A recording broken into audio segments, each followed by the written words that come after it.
Hi, it's Leela, the proud Poly Kinky Queer Slut. Today's question is, can you give us some practical tips on how to be brave and authentic? All right, yes, here we go. Some practical tips. First tip is fake it till you make it.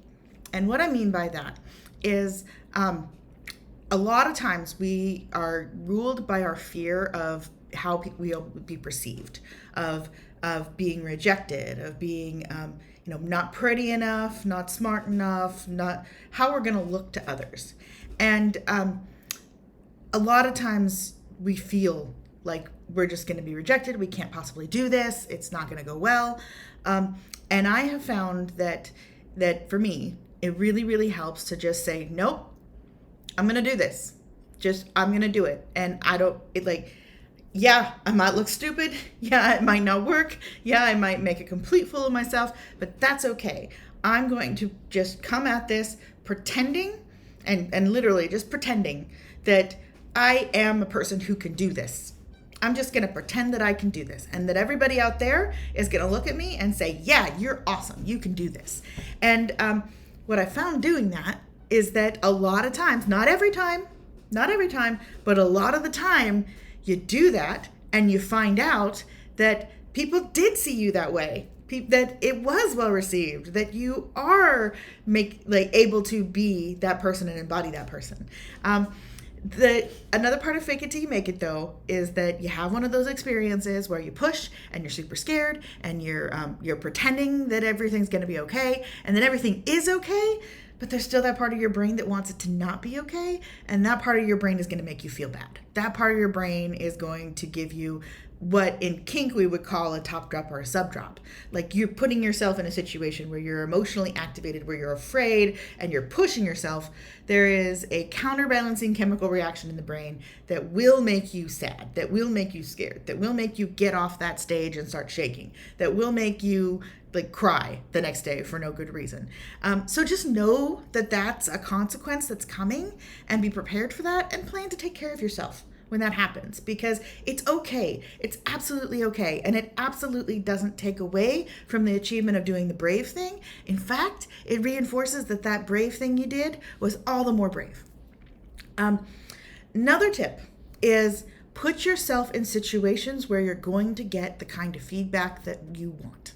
So that means specifically asking people for the kind of feedback you want. So, for example, I might go to a friend and say, hey, I'm feeling really bad about myself today. Would you please tell me 3 things about me that you like? It's absolutely fine to ask those kind of questions.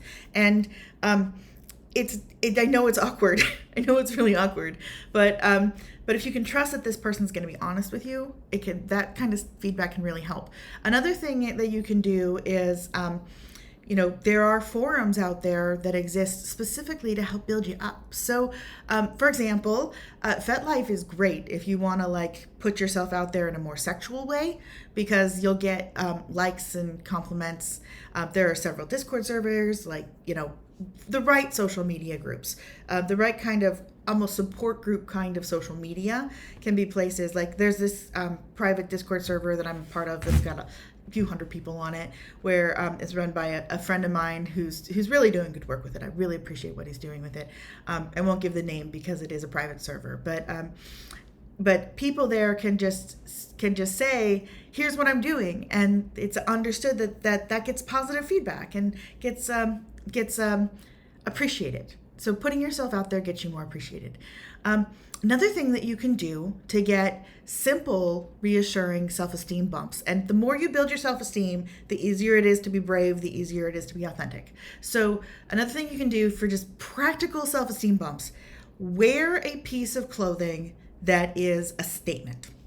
So this is it's a kitschy trick, right? But seriously, put on a jacket that stands out in a bright color. Put on D&D earrings. I have a pair of bright pink tennis shoes.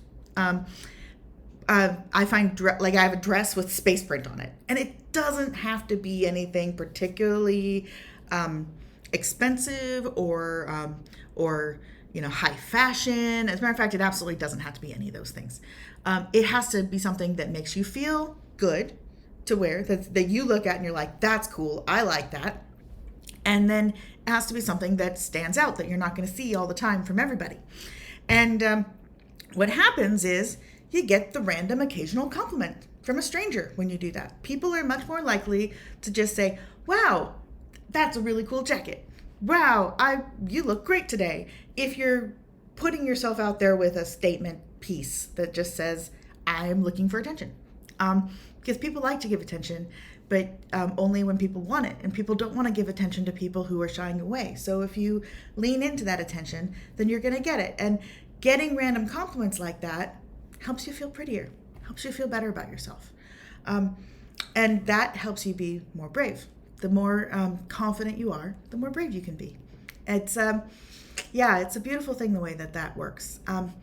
Another thing is practice appreciating yourself. So another practical tip is affirmations are wonderful. So just daily statements of good things about you and good things about your life.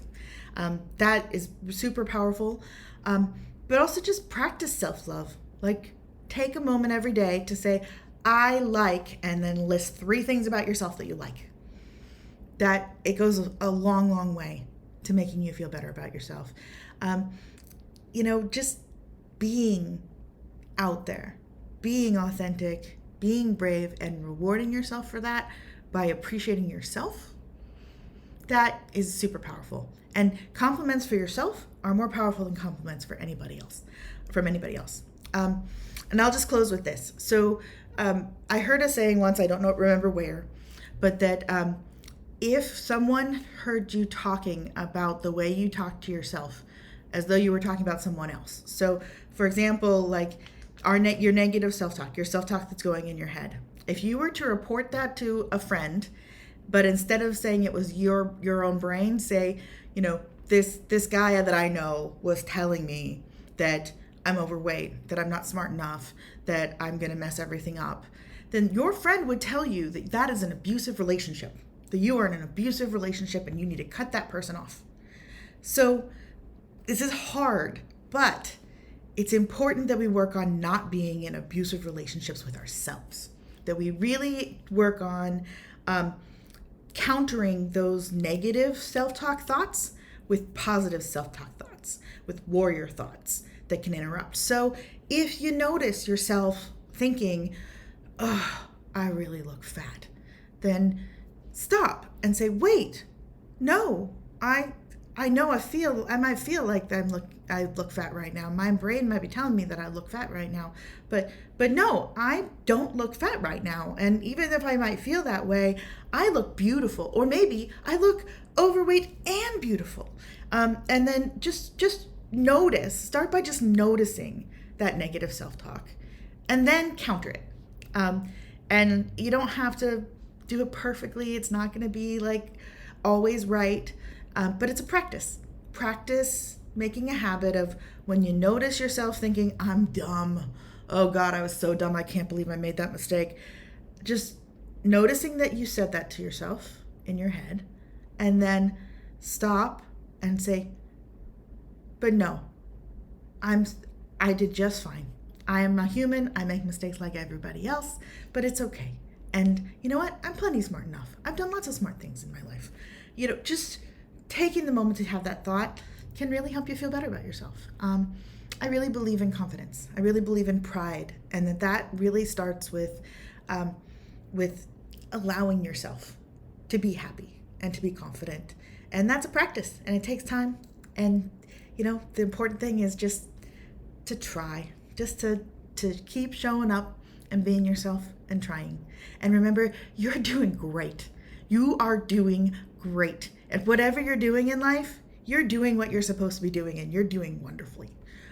That's true for most people. Almost everybody I've ever met is doing really wonderfully in elements of their life and is underestimating the degree to which they are succeeding in life. And you are succeeding in life. You really are. So take that in and believe it and own it. You're doing really great. Thank you. I'm Leela, the proud Poly Kinky Queer Slut. And remember, you can ask me anything.